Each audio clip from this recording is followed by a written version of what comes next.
ጤና ይስጥልን እንዴት ብላችኋል ክቡራን ተመልካቾቻችን የፋና ፖድካስት ቤተሰቦች እንዴት ናችሁ ሳምንታችሁ እንዴት ነበር ጥሩ እንደሚሆን ተስፋ እናደርጋለን ፋና ፖድካስት ወቅታዊ ላይ ትገኛላችሁ ዛሬ የምናነሳው የወቅታዊ ጉዳያችን ወባ በሽታን ይሆናል በተለያዩ አካባቢዎች ላይ እንደየሁኔታውና እንደየጊዜው የተለያዩ ጉዳቶችን እያስከተለ የሚገኘውን የወባ በሽታ በስፋት ልናነሳ ወደናል ይህንን በተመለከተ የባለሙያ ሐሳብ ጭምር የምትሰሙበት ነው የሚሆነው እንድትከታተሉን በአክብሮት እንጋብዛለን ቅድስት ዘውዱ ሰራዊት ሻሎ በአብሮነት ከናንተ ጋር አለን እንደዚሁም ደግሞ የጋበዝናቸው እንግዳ ዶክተር ህይወት ሰለሞን ይባላሉ በጤና ሚኒስቴር የበሽታ መከላከልና መቆጣጠር ስራ አስፈጻሚ ናቸው ከኛ ጋር በአብሮነት ቆይታ ያደርጋሉ ዶክተር እንኳን ደህና መጡ ቀደም ሲል ያው ተነጋግረናል በርግጥ አንቱ ታው ይቀር ተባብለናል አይደል ግን ያው ደግሞ ሙያው ስላስገደደን ግን ያው አንቺ እያልን ያስተካከለን ሐሳብ ለማንሳት እንሞክራለንና በድጋሚ ስለመጡ ከልብ እናመሰግናለን እኔም በጣም አመሰግናለሁ ሰርሽ እንግዲህ ያው የወባ በሽታ በሀገራችን ብቻም አይደለም በዓለም ስጋት የሆነ የብዙሃንን ህይወት እየነጠቀ የሚገኝ ጭምር ነው በዛው መጠን ደግሞ መታከም የሚችል መሆኑ አሳሳቢ ያደርገዋል ምክንያቱም ከመዘናጋት መታከም ካለመቻል ከግንዛቤ ጋር ተያይዞ የሚነሱ ብዙ ነገሮች አሉ ከአቅርቦትም ጋር ተያይዞና እነዚህም በስፋት እናነሳለን በዚህ ላይ ነው የምናነሳው እንግዲህ ለቀባሪ እንደ ማርዳስ ነው የሚሆነውና ያው በዓለም ደረጃ ገዳይ በሽታ እንደሆነ ይታወቃል ከዓለም ደግሞ አለፍ ሲል በአፍሪካ ሀገራት እጅጉን ቁጥሩ ይበዛል በዚህ በሽታ የሚጠቃው ነፍሱ ማን ነው ህይወቱ የሚነጠቁ አረጋውያን ወጣቶች ስራ ፈጣሪዎች እንደገና ህፃናት በብዙ በዚህ በሽታ ይጠቃሉ በአፍሪካ አልፎም ደግሞ በአገራችንም በተለያዩ ቦታዎች ላይ እንደዚሁ ይከሰታል እና በዚህ ዙሪያ በመከላከሉም በማከሙም አሁን ደግሞ ክትባትም እየመጣ ነው እንደሰማነውና በዚህ ዙሪያ ነው የምንነጋገረውና በድጋሜ በጣም እናመሰግናለን ዶክተር እኔም በጣም ደስተኛ ነኝ ወባውን በተመለከተ በተለይ በእኛም ሀገር እንዲሁም ደግሞ በዓለም አቀፍ ደረጃ የህብረተሰብ የጤና ችግር ነው የጤና ችግር ብቻ ሳይሆን ከዛም በዘለለ የኢኮኖሚ ማህበራዊ ሌሎች ውስብስብ ጉዳቶችን የሚያስከትል በሽታ ነውና በዚህ ዙሪያ እንደ ሀገር በዓለም አቀፍም ጉዳዮች ላይ መሰረት አድርገን ለመወያየት ስለተጋበዝኩ በጣም አመሰግናለሁ መልካም የመጀመሪያው የሚሆነው በተለያየ ወቅት ወባ የወቅት በሽታ እንደምትባል አይነት ናት ወቅት የጠበቀ የሚታመሙ በጣም በርካታ ሰዎች አሉ ያው በሀገራችንም የዓለም የአየር ንብረት የሚታወቃልና የአየር ንብረትና ወቅትን ጠብቀው እንደሚከሰት በሽታ አሁን ያለንበት ወቅት ወይም ደግሞ ክረምት ከወጣ በኋላ ያለው የወባ በሽታ ማንሰራራት ወይ መልኩ ምን ይመስላል ሁኔታው ራሱ በአጠቃላይ አሁን ያለንበት ጥቅምት ነው ያለነው ከክረምት ወጥተናል ስለዚህ መልኩ ምን አይነት ነው አሁን ምናልባት የወባን ስርጭት ያው በሚገባ መረዳት ያስፈልጋል ወባን በተመለከተ እንግዲህ ሀገራት ተመሳሳይ የሆነ የስርጭት መጠን የላቸውም የስርጭት ሁኔታቸውም አንድ አይነት ነው ብሎ መውሰድ አይቻልም በተለይ እንደ ኢትዮጵያና ውስን ሀገሮች አንስቴብል ወይም ደግሞ የተረጋጋ የማይባል የወባ ስርጭት ተብሎ የሚጠቀስ ነው ይሄ እንግዲህ በዋነኝነት ወቅትን ወይም ደግሞ ሲዝንን ተከትሎ ከፍ ማለት ዝቅ ማለት ባህሪ ስላለው ነው በሀገራችን እንግዲህ የዝናብ ወቅትንም ስናይ ሁለት ዋና ዋና የዝናብ ወቅቶች አሉ ትልቁና ዋነኛው ያው የክረምት የዝናብ ወቅት አለ ከዛም በማስከተል ደግሞ የበልግ አለ እንግዲህ እነዚህ የዝናብ ወቅቶች ካለፉ በኋላ ለወባ መተላለፊያ ምቹ ወቅቶች ናቸውና የወባ ታማሚዎች ቁጥር የሚጨምርበት ነው ይሄ እንግዲህ ሊሆን የቻለበት ምክንያት ወባን እንደምናውቀው ከሰው ወደ ሰው የሚተላለፈው ወባን በመታስተላልፍ ትንኝ አማካኝነት ነው እንግዲህ እቺ ወባ አስተላላፊ ሞስኪቶ ወይም ትንኝ የምንላት ለመራባት ለማደግ ዑደቷን ለመጨረስ የሚያስፈልጉ ነገሮች አሉ ከነዚህ መካከል በዋነኝነት የሙቀት የርጥበት ሁኔታዎች የዝናብ ሁኔታ ይወስናሉ ስለዚህ በተለይ ደግሞ እንደ ኢትዮጵያ አሁን የዝናብን ወቅት ከወጣም በኋላ የሙቀቱን መጠን በተወሰነ መጨመር እርጥበታማ ቦታዎች ውሃ ያቆሩ በየቦታው የመገኘት ወንዞችም ቢሆኑ ደግሞ ሙቀቱ እየጨመረ ሲመጣ የመቆራረጥና እነዚህ ለትንኝ መራቢያ ምቹ ሁኔታን የመፍጠር ነገር አለ እንግዲህ እነዚህ ነገሮች ጋር ተያይዞ ነው የስርጭት መጠኑ ከፍ ዝቅ የሚለው ነገር ግን የወባ ስርጭት አመቱን ሙሉ እንዳለ መዘንጋት የለበትም ምክንያቱም ያው እኛ ሀገር በአብዛኛው የዝናብ ወቅት የርጥበቱ እንዲሁም ደግሞ የሂዩሚዲቲ የምንለው እርጥበት ብለን መውሰድ እንችላለን። እነዚህ ወሳኝ ሁኔታዎች ናቸው። ከዛ በተጨማሪ ከፍታ ስንል የሀገራችን መልክዓ ምድር እንግዲህ እንደምናውቀው ከዝቅተኛ አንስተን በጣም ከፍተኛ የምንላቸው በሺዎች የሚቆጠር ከባህር ጠለል በላይ ከፍ ያሉ ቦታዎች እንዳሉ ይታወቃል።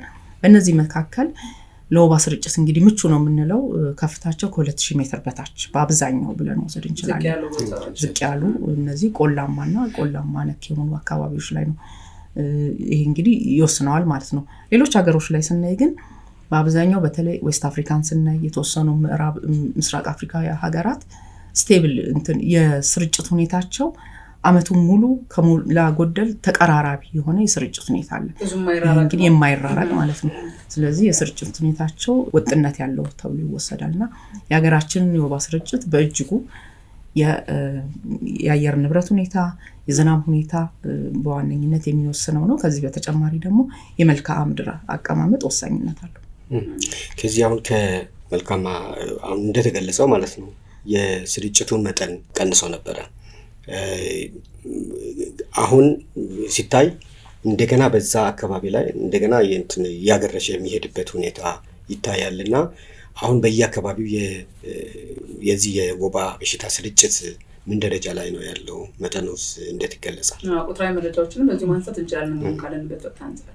እሺ የወባ ስርጭትን እንግዲህ እንዳላችሁት በተለይ ቀደም ያሉ አመታት ላይ ከ3-4 አመት በፊት በተከታታይ ብለን በምንገልጸው መልኩ ከአመት ወደ አመት የነበረው ስርጭት መጠን እየቀነሰ ቁጥሩ በጣም ዝቅተኛ የሆነበት እንዲሁም አንዳንድ አካባቢዎች ላይ አመቱን ሙሉ የወባ ታማሚ ቁጥር ሪፖርት ያልተደረገባቸው ቦታዎች እንደነበሩ እናስታውሳለን።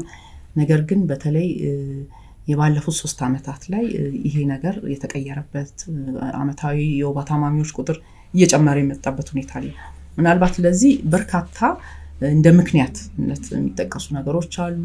አንደኛው እንግዲህ የአየር ንብረት ጋር ተያይዞ ያለው መዛባት ክላይማቲክ በጣም ወባን ብቻ ሳይሆን ደግሞ ሌሎች በትንኝ አማካኝነት የሚተላለፉ በሽታዎችን ጭምር ነባራዊ ሁኔታዎችን የቀየረበት ሁኔታ አለና ይሄ እንግዲህ ያው አስተላላፊ ትንኞቹ ቁጥር ሲጨምር የበሽታውን የስርጭት መጠንም በዛው ልክ ደግሞ የመለወጥ አቅም አለው።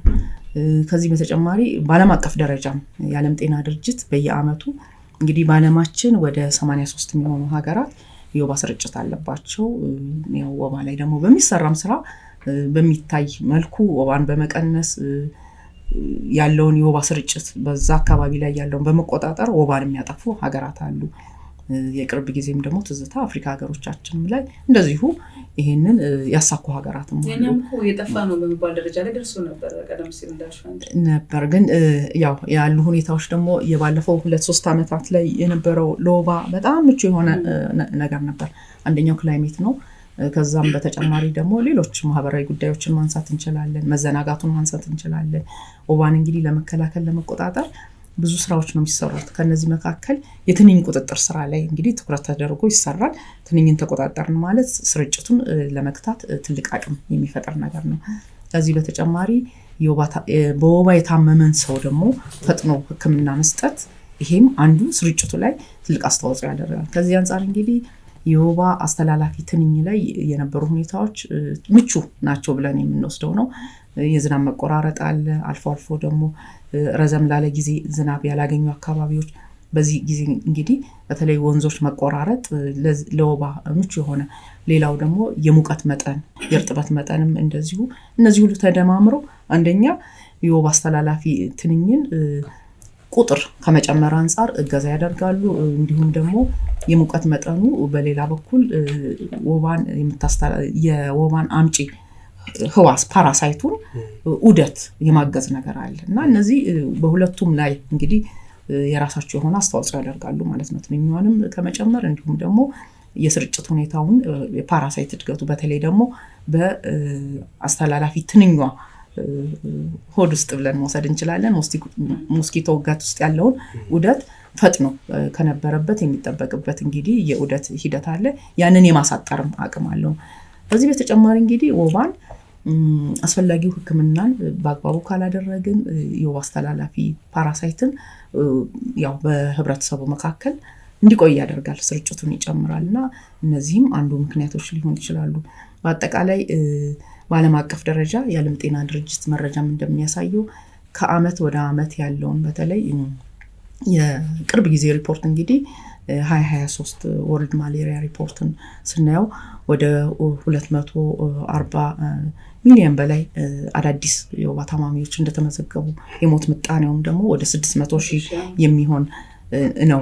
እንግዲህ ምን ያህል እየጨመረ እንደመጣ በአንድ አመት ከ11 ሚሊዮን በላይ ተጨማሪ ታማሚዎች ቁጥር። ይሄ እንግዲህ ቀደም ሲል እንዳልኩት በዋነኝነት በተለያዩ አካባቢዎች መፈናቀል፣ የሕክምና ስርዓቱ የተስተጓጎለበት የአየር ንብረት ለውጡ መከሰት ደግሞ በከፍተኛ ሁኔታ ወባን ለምታስተላልፍ ትንኝ የሚያግዝበት ሁኔታ አለ። ከዛ በተጨማሪ ደግሞ በማህበረሰቡ ዘንድ ለወባን መከላከል መቆጣጠር የሚደረጉ ስራዎች በተወሰነ መልኩ የመቀዛቀዝ ነገርም ተስተውለዋልና እነዚህና ሌሎች ምክንያቶችን ጨምሮ በዓለም አቀፍ ደረጃ የነበረውን የወባ ታማሚዎች ቁጥር በዚህ ልክ እንዲጨምር አስተዋጽኦ አድርጓል። ምናልባት እንግዲህ ወደ ሀገራችን ነባራዊ ሁኔታ በምንሄድበት ጊዜ እንግዲህ ዘንድሮ ይሄ አዲስ በጀት ዓመት ስለገባን የቅርብ ጊዜውን መረጃ መጥቀሱ ጥሩ ነውና በባለፉት 3 ወራት ወደ 4 ሚሊዮን 3.8 ሚሊዮን በላይ ሰዎች ምርመራ እንዲደረግላቸው ሆኗል። ከነዚህ ውስጥ እንግዲህ ወደ 1.3 ሚሊዮን የሚሆን የወባ ፓራሳይት በደማቸው ውስጥ እንዳለ ተረጋግጧል። ምናልባት ያው ቁጥሩ ይሄ ብዙ ነው፣ ነገር ግን ምናልባት ባለፈው አመት ተመሳሳይ ሳምንትና ወር ላይ የነበሩትን የስርጭት ሁኔታዎችን በዳሰሳ ይታያልና ሳምንታዊ የወባ ስርጭት ወባ ባለባቸው እንዲሁም ወባን በሌለባቸው በሀገራችን ሁሉም ወረዳዎች ላይ ዝርዝር ትንተና ይሰራል። ከዛ አንፃር የመቀነስ ሁኔታን በደንብ እየተስተዋለ ነው። እንግዲህ በምን ያህል ቀንሷል ለሚለው ከ40 እስከ 49% በየሳምንቱ አምና ከነበረው የታማሚዎች ቁጥር አንፃር ለመቀነስ ችለናል።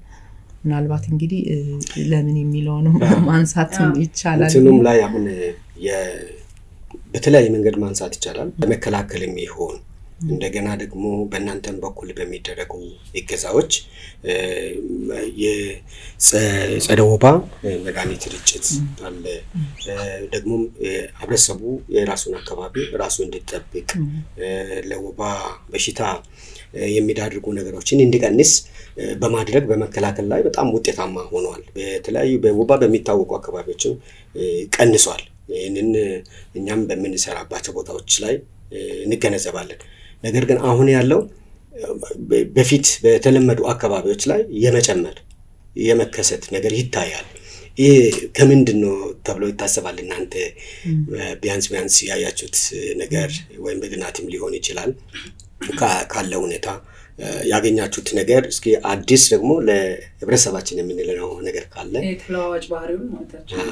እሺ ተለዋዋጭ ባህሪዎች አሁን አዲስ አበባ ላይ አሁን በፊት አልተለመደም አይደል? ብዙ የምናየው ነገር አልነበረም። አሁን አዲስ አበባ ላይ እየተመለከትን ነው፣ ሌሎች አካባቢዎች ላይ አለና ተለዋዋጭ ባህሪ። እሺ በጣም ቆንጆ ጥያቄ ነው የተነሳው። ምናልባት እንግዲህ ሀገራችን ለወባ ስርጭት ምቹ የሆኑ አካባቢዎች በብዛት የሚገኝባት ነች። ይሄ እንግዲህ ከቆዳ ስፋቱ አንፃር ወደ 2/3 የሚሸፍነው ለወባ ትንኝ ለወባ በሽታ በአጠቃላይ ምቹ ነው ብለን ነው እንግዲህ እዚህ አካባቢ የሚኖር ሰው ለወባ ተጋላጭ ብለን የምንወስደው ነው። ሆኖም ግን እንደምታውቁት እኛ ሀገር ሰዎች ከቦታ ቦታ ይንቀሳቀሳሉ። ወባ የሌለባቸው አካባቢዎች አዲስ አበባን ጭምር ከፍታቸው ለወባ ትንኝ መራባት ምቹ ያልሆነ እንዲሁም ደግሞ አስተላላፊ ትንኛም ብትኖር የወባ ፓራሳይትን ዑደቱን ጨርሶ ለማስተላለፍ ምቹ አይደለም። ስለዚህ እነዚህ ነገሮች እንግዲህ በተፈጥሮ የሚያግዙት ነገር አለ ስርጭቱን ለመክታት። ነገር ግን ሰዎች ከቦታ ቦታ ይንቀሳቀሳሉ። ወባማ በሆኑ አካባቢዎች ላይ የወባ ትንኝ አማካኝነት ፓራሳይቱን ይዞ የመምጣት ህክምናው ግን በማናቸውም የሀገራችን ክፍል የወባ ስርጭት ቢኖረውም ባይኖረውም አገልግሎት ይደረጋል። ይሄ በሚሆንበት ጊዜ ታማሚዎች ሪፖርት እንቀበላለን ከተቋማት። ስለዚህ ብዙ ጊዜ ያው በተለይ የባለፈው 2 ዓመት ያው ቀድመን እንዳነሳ ነው ስርጭቱ ከፍ ሲል የመጋለጥ መጠኑም የመሳሰለውም ነገር በዛው ልክ ነው እንግዲህ እንትን የሚለውና ከፍተኛ ሪፖርት ይመዘገባል። እንዲሁም ደግሞ ወባም በሌለባቸው አካባቢዎች ህብረተሰቡ ያው እንቅስቃሴውን ስለማይገደብ ያንን ያው ፓራሳይቱን ይዞ መጥቶ ህክምናውን ባገኘበት ቦታ ይመዘገባል። ስለዚህ እነዚህ ነገሮች ያው እንትን በደንብ ተለይተው ሊታወቁ ይገባል።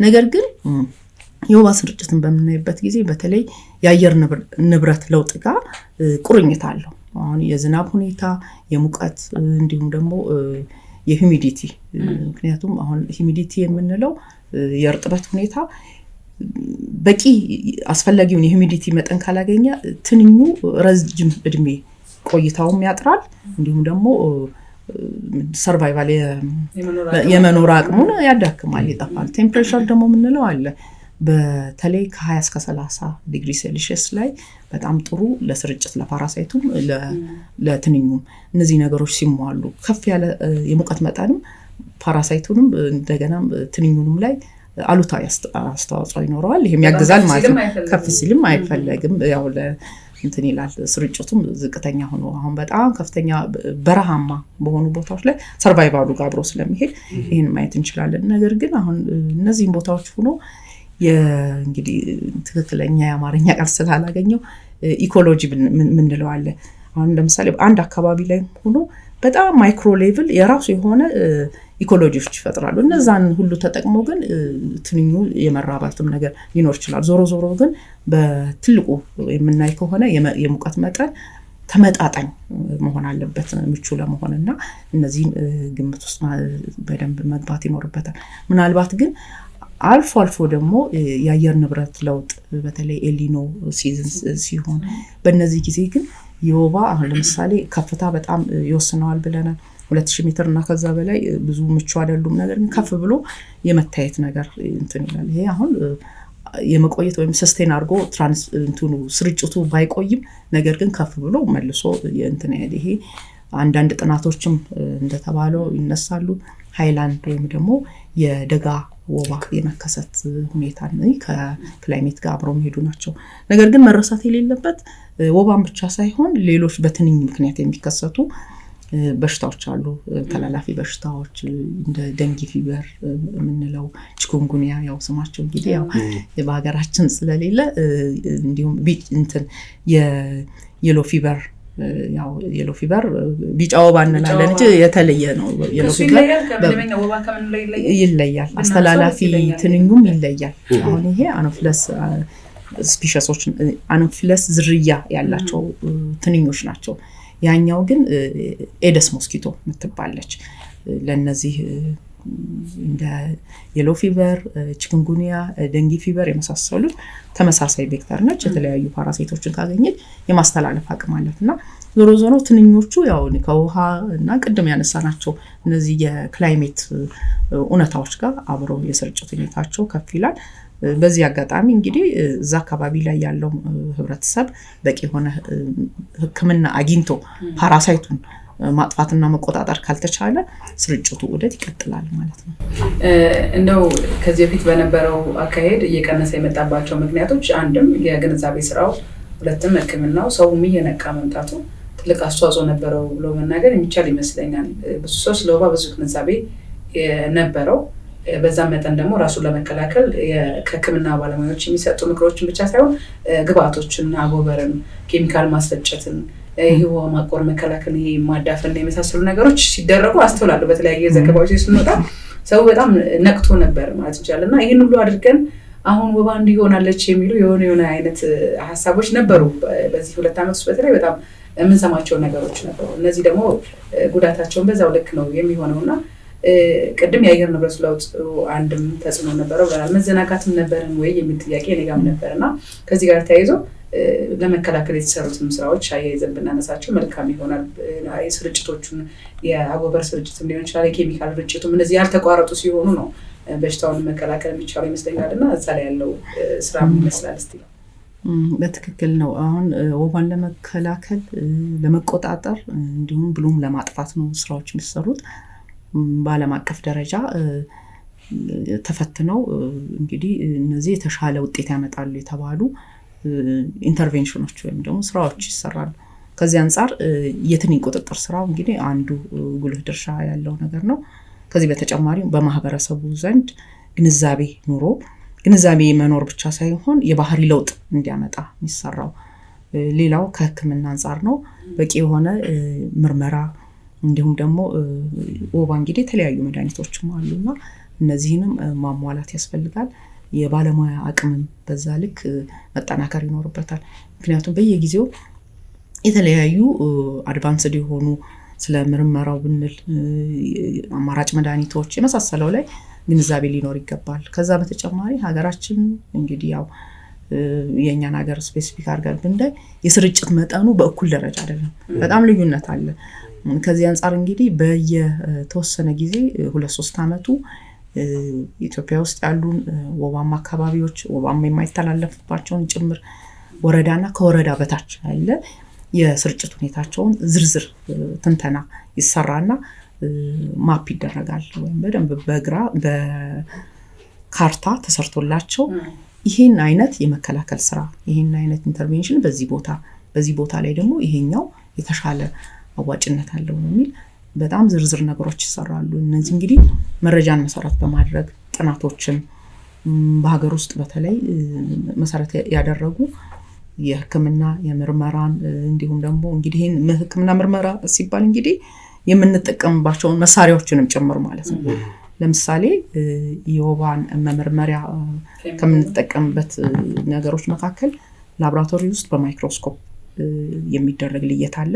ከዛ በተጨማሪ ደግሞ በተለይ የጤና ኤክስቴንሽንም ለማህበረሰቡ በጣም በቅርበት ላይ ያለ ትልቁ የጤና ስርዓቱን እያገዘ ያለ ነገር ስለሆነ የጤና ኤክስቴንሽኖችን በየጊዜው አቅማቸውን እንዲያጎለብቱ ወባ ላይ ያለውን እውቀት የሚጨምሩበትን እንዲሁም ደግሞ የሚያድሱበትን ሪፍሬሽመንት ትሬኒንጎች ይሰጣሉ።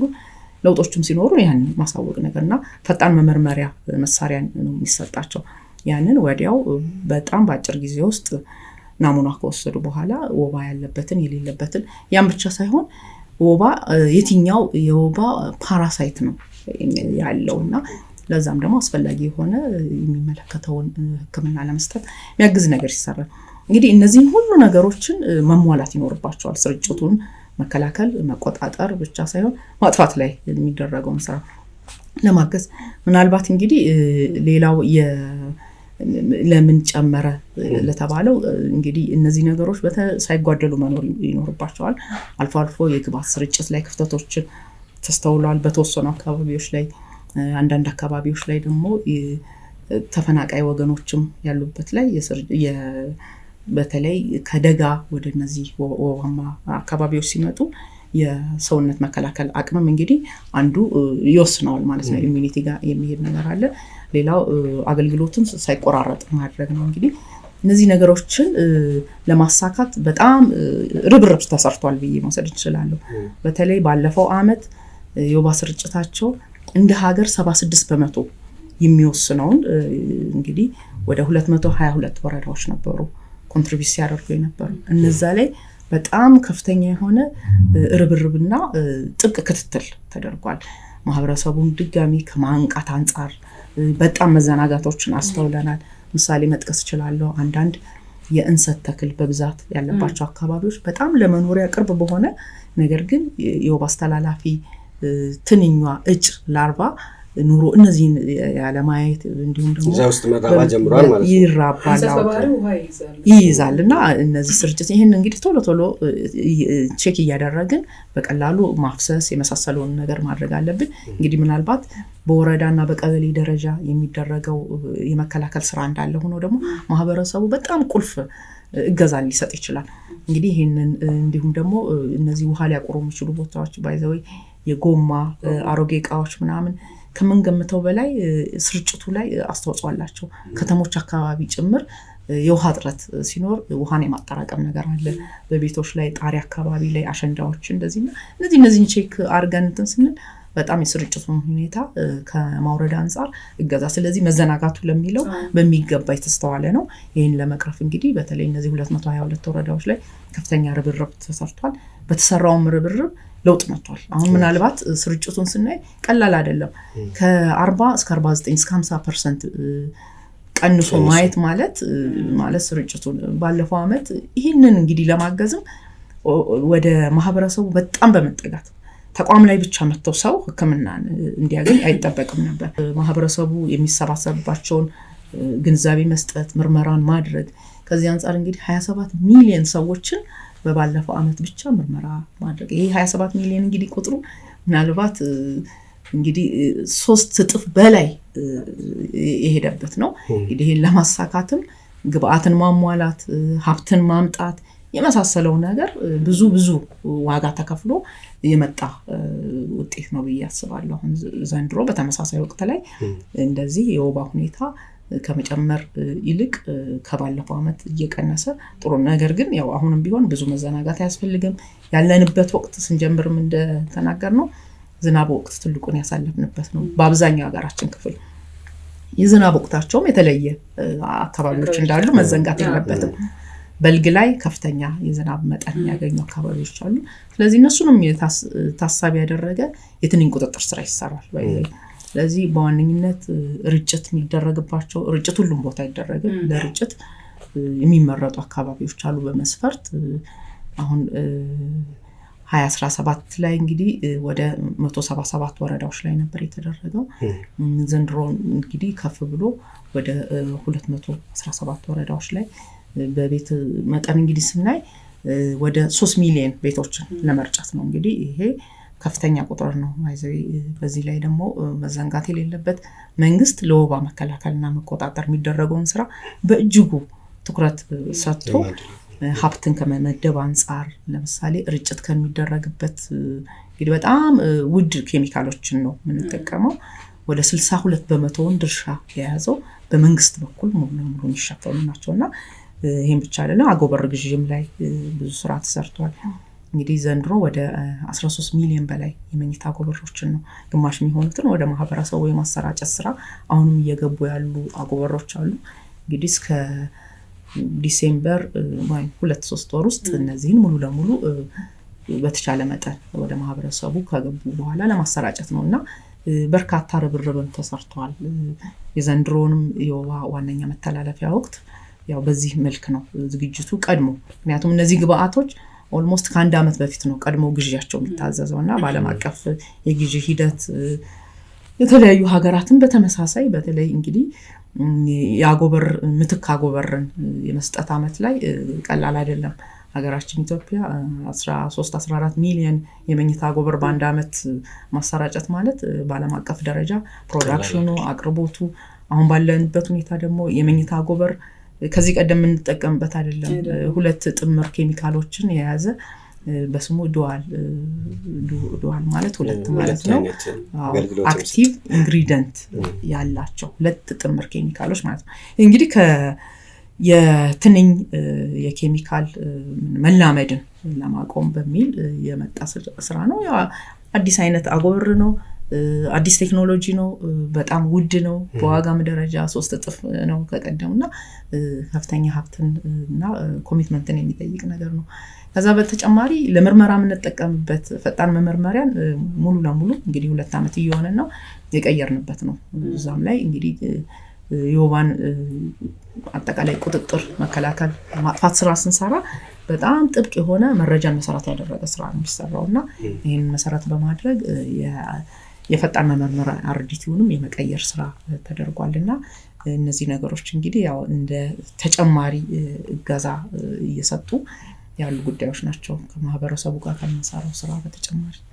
አንዳንዴ እንደዚህ ያሉ የአጎበር ጉዳይ ሲነሳ አጠቃቀማችንም እንደው ቢነሳ ደስ ይለኛል። ብዙ ጊዜ የምናያቸው የምንታዘባቸው ነገሮች ስላሉ አጠቃቀሙ ጋር ተያይዞ በእርግጥ ኬሚካል ተላመደና እንደገና 2 አይነት ጥምር የሆነ ኬሚካል የተደረገበት ውድ የሆነ ሀብት የፈሰሰበት ነው ተብሏልና ከዚህ አንፃር እንደው የማህበረሰቡ አጠቃቀምስ አሁን ከዚህ በፊት የነበረው አይነት የምናያቸው ያልተገቡ አይነት አጠቃቀሞች ነበሩ። ጥቅሙን ካለመረዳት የሚሆን እንደው የቱ ይበልጥብኛል ብሎ ከጤና ማስበለጥ ጉዳዩን አላውቅም፣ ግን አንዳንዴ ድክመቶች ነበሩብን አይደል? ከዚህ ጋር ተያይዞ ያው ጉልህ የሆነ ክፍተት እንዳለ ነው እኛ የምንወስደው። ምክንያቱም አንዳንድ አካባቢዎች ያው አጎበር እንግዲህ በየአመቱ የሚሰጥ ነገር አይደለም። የህብረተሰብ አደጋ ሁኔታዎች እነዚህ ኢመርጀንሲ ከተከሰቱ ያው ምትክ አጎበር መስጠት የግድ ነው፣ አጎበር በእጃቸው ለሌሉ ማህበረሰብ ክፍሎች። ነገር ግን በመደበኛነት በ3 ዓመት ነው የሚሰጠው። የዓለም ጤና ድርጅት እንግዲህ የሚመክረው ከ3 እስከ 5 ዓመት ባለው ውስጥ ምትክ አጎበር መሰጠት አለበት ነው። የኛ እንግዲህ አብዛኛው የማህበረሰቡ ያኗኗር ሁኔታ የመሳሰሉትን ግምት ውስጥ በማስገባት በየ3 ዓመቱ ነው ምትክ አጎበር የሚሰጠው። እንግዲህ ዋጋውም ቀላል አይደለም።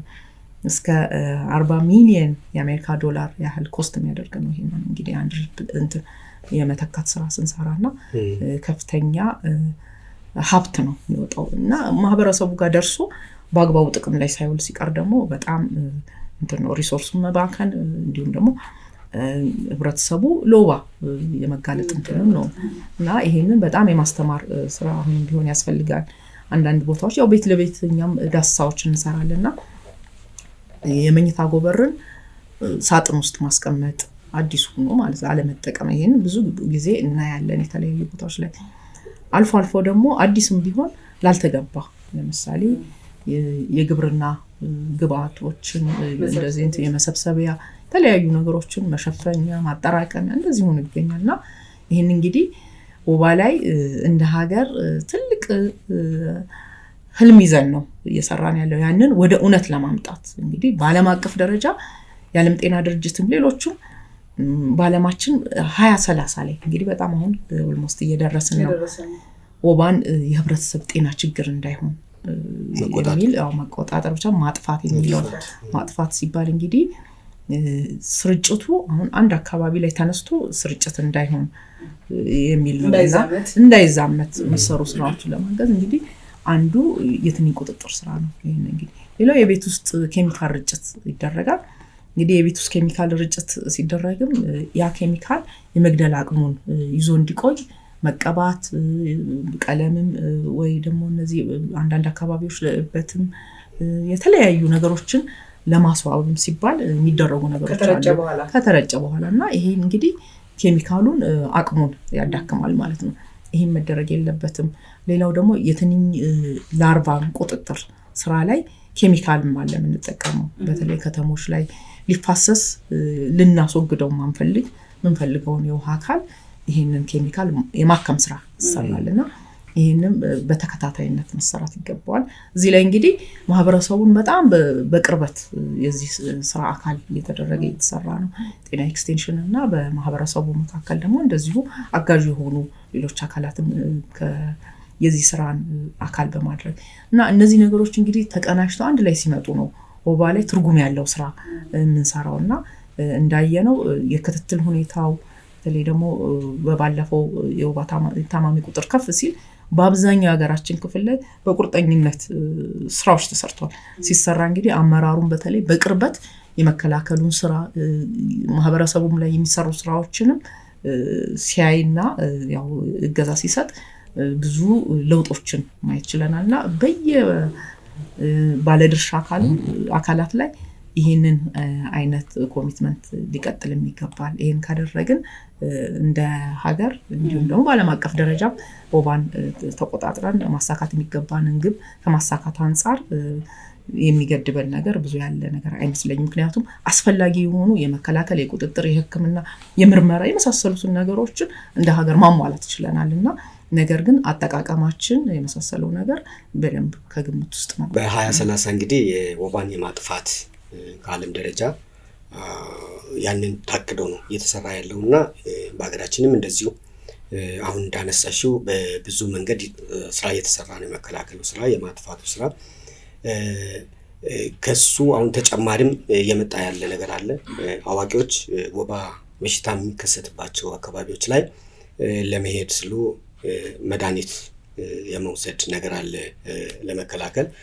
አሁን ደግሞ ህጻናት ላይ ህጻናቶች እንዲከተቡ የክትባት ተጀምሯልና በሀገራችን አሁን በተወሰኑ ወረዳዎች ማለት ነው።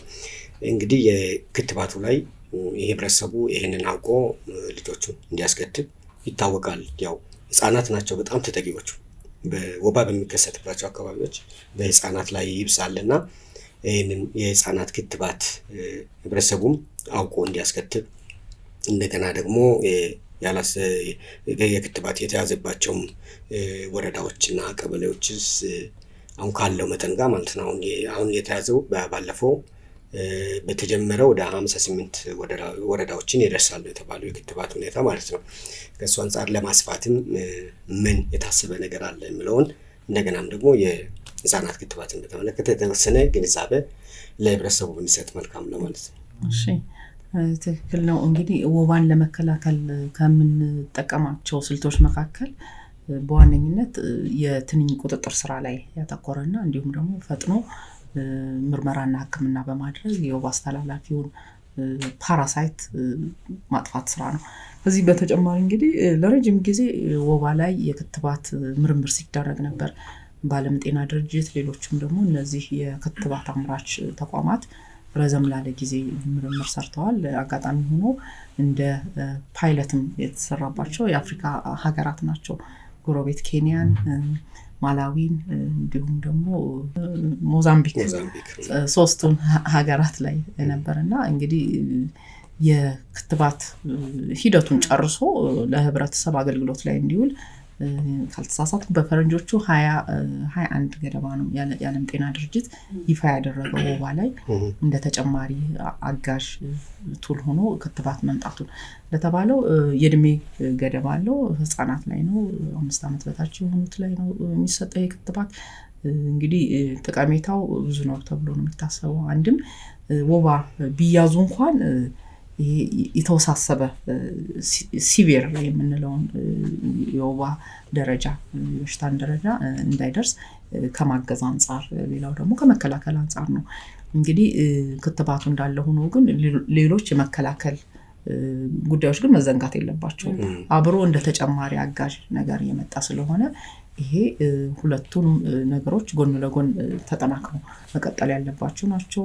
የትንኝ ንክሻን ለመከላከል የሚደረግ የአጎበር ርጭት፣ የላርቫ ቁጥጥር የመሳሰሉትን ነገሮችም ታክለውበት የክትባቱ ውጤት ያመጣል ተብሎ ይገመታል። ምናልባት እንግዲህ ምን ያህል ውጤት መጥቷል የምንለው ያው ብዙ አይደለም የቆየንበት ዓመትና ሌሎችንም ደግሞ ተጓዳኝ ስራዎችን ጎን ለጎን እየተሰራ ስለሆነ ተነጥሎ በክትባት የመጣውን ውጤት ይሄ ነው ለማለት ትንሽ ያዳግታል። ብዙ መረጃዎችን ማድረግ ያስፈልጋል። ከዚህ በተጨማሪ ይህ ክትባት እንግዲህ የተለያዩ የወባ ዝርያዎች አሉ። ከነዛ መካከል በተለምዶ የጭንቅላት ወባ የምንለውን ፋልሲፓረም ስፔሺስ ላይ ትኩረት አድርጎ የተዘጋጀ ነውና ይሄም አንድ ነገር ነው። ይሄ ክትባት እንግዲህ አዲስ ነገር ነው። አዲስ ጉልበት የመከላከልን ይጠቅማል። አዋቂዎች ላይ እንደተባለው ግን የሚሰሩ ስራዎች አሁንም ቢሆን መቀጠል አለበት። ይሄኛውም ጄኔሬሽን ለክትባት እድሜ እንትን ያሉት ጥቅም ላይ እንዲውሉ ወይም ደግሞ ይሄንን እድል እንዲያገኙ ተደርጓል። ተጨማሪ ገዛ ነው። ሌሎች ስራዎች ግን እስከ መጨረሻው ድረስ ወባን የማጥፋት ስራ እስክናሳካ። ምናልባት ግን ወባን ማጥፋት ሲባል ግልጽ መሆን ያለበት አንድም ሰው አይታመም ማለት አይደለም። የህብረተሰብ የጤና ችግር ማይሆንበት። ከዛ አንፃር እንግዲህ አንደኛ ስርጭቱ እዛው ሎካል እዛው በአንድ አካባቢ ላይ እንዳይወሰን ከማድረግ አንፃር እንግዲህ ይሄን ለመስራት ምናልባት እኛም ሀገር ወባን ለማጥፋት የተመረጡ ወረዳዎች አሉ። አሁን ባለው ወደ 565 ወረዳዎች ላይ እንሰራለንና ምን የተለየ ስራ ነው ከነዛኞቹ አካባቢዎች ተነጥሎ የሚሰራው የሚለውን ያው ዛም አካባቢ ላይ የምንሰራው የቁጥጥር፣ የመከላከል፣ የማስተማር፣ የማከም፣ የምርመራ ስራዎች እንዳሉ ሆኖ ነገር ግን አንድ ሰው ወባን ፓራሳይት ከተገኘበት ወደ መኖሪያ አካባቢ 70 ሜትር ራዲየስ ላይ ያሉትን ሌሎችም ሰዎች ቤቶችን ምርመራ እንዲደረግላቸው ይደረጋል። ማስተላለፍ እንትኑን ለመግታት እነዛን ሁሉ የማከም ስራ ይደረጋል ማለት ነው። ከዛ በተጨማሪ አስተላላፊ ትንኝ ቁጥጥር ላይ የሚሰራውን ስራ ነው።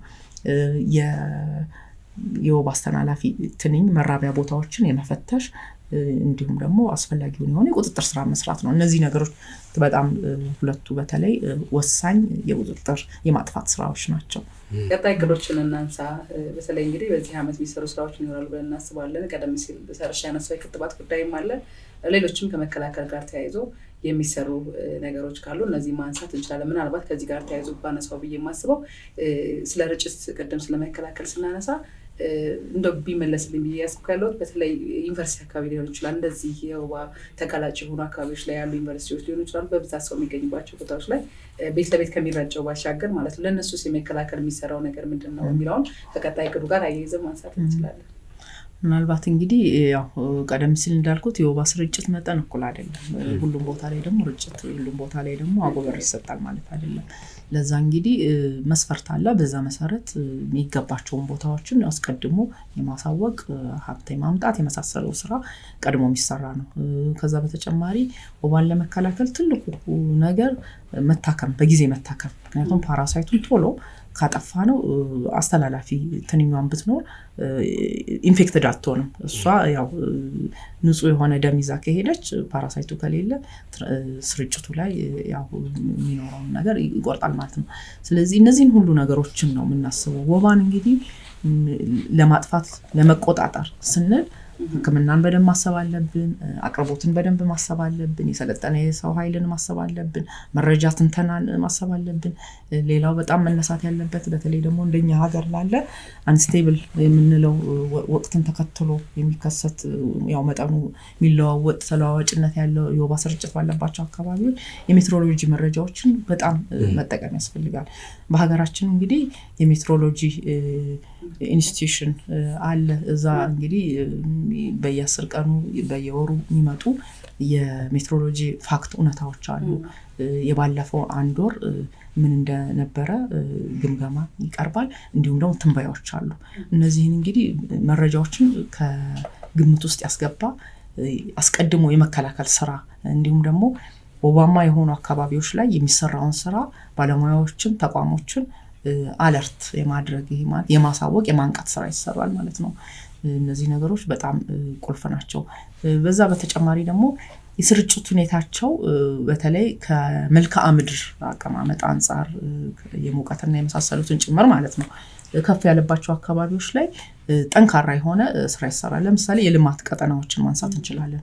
በርካታ የሰው ኃይል ከደጋማ ወባማ ካልሆኑ አካባቢዎችም ጭምር በመሄድ እንግዲህ ያው ተጋላጭነት ከዚህ በፊት ከሌለ የመጠቃት እንዲሁም ደግሞ ህመሙ ሲከሰት የመባባስ ነገር አለ። ስለዚህ እነዚህ ቦታዎች ላይ የልማት ቀጠናዎች ላይ ቀድሞ የሚሰሩ ስራዎች አሉ። ባለሙያዎች እንዲኖሩ፣ ግብአቶች እንዲሟሉ፣ እዛ አካባቢዎች ላይ ደግሞ ምናልባት አጎበር ምቹ ላይሆን ይችላል ዛን መስቀል እና ስለዚህ እነዚህ ነገሮች ላይ ህክምናውን በጣም እንዲጠናከር እንዲሁም ደግሞ የመረጃ ስርዓቱ ተጠናክሮ እንዳስፈላጊነቱ እገዛ የሚደረጉበትም ነገር ካለ ይሄንን ፈጥኖ ምላሽ ለመስጠት የሚሰሩ ስራዎች እንግዲህ ሌሎች እንደ ተቋማት ላይ የማስተማር ስራው በጣም ወሳኝ ነው።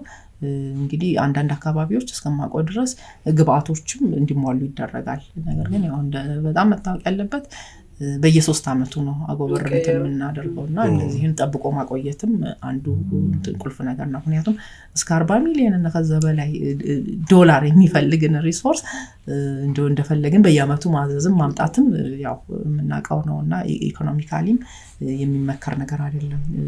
ከዚህ በተጨማሪ ቢያንስ በእጃችን ላይ ያለውን የመከላከያ አጎበሮችንም ሌሎችንም በደንብ ጠብቆ ማቆየት ደግሞ በጣም ኃላፊነትን ጭምር የሚጠይቅ ስለሆነ ይሄንን ሊጠናከሩ ይገባል። እንግዲህ የዘንድሮ 2018 አመት ላይ በቂ የዝግጅት ስራዎችን ተሰርቶ ነው አሁን እንግዲህ መተላለፊያ ወቅት ላይ ነው ያለነው። መረጃዎችን ትንተናዎች ይሰራሉ በየሳምንቱ እንዳስፈላጊነቱ ደግሞ ታች ያሉ በቀበሌዎችና በወረዳ መካከል የሚሰሩ ጠንካራ ስራዎች አሉ። ፌደራል ጤና ሚኒስቴር ከኢትዮጵያ ህብረተሰብ ጤና ኢንስቲትዩት እና ከክልልና ሌሎችም ተቋማት ጋር በቅንጅት ይሰራል። ይሄንን እንግዲህ ትንተናና ምላሽ ስራዎችን አብረን ነው የምንሰራው።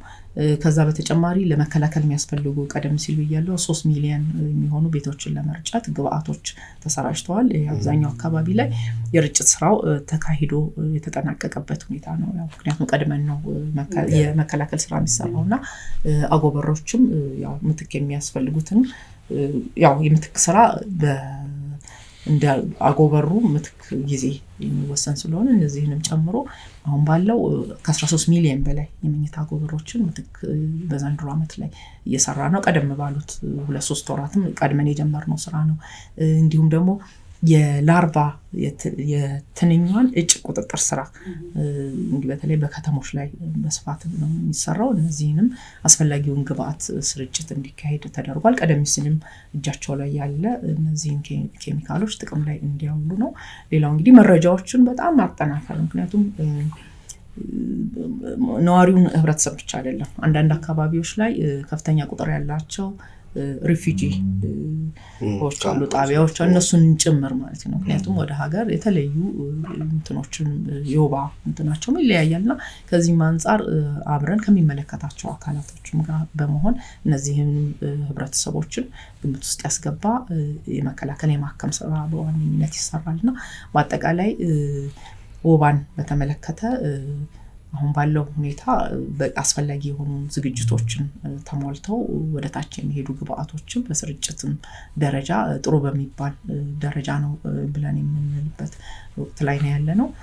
እንግዲህ ከዚህ በተረፈ ደግሞ ማህበረሰቡ የራሱን ድርሻ በጣም ሊወጣ ይገባል። ይሄ እንግዲህ ቁልፍ ነገር ነው። ማህበረሰቡ ብቻ ሳይሆን በርካታ አካላት አሉ፣ የትምህርት ተቋማት፣ ግብርናው፣ ቀደም እንዳልኩት የሜትሮሎጂን መረጃዎችን በተመለከተ እንግዲህ አንድ ላይ በመናደርገው ቅንጅታዊ አሰራር ትርጉም ያለው ለውጥና ውጤትን ማምጣት እንችላለንና ወባን መከላከል፣ መቆጣጠር፣ ማጥፋት የጤና ሴክተሩ ብቻ ኃላፊነት አይደለም።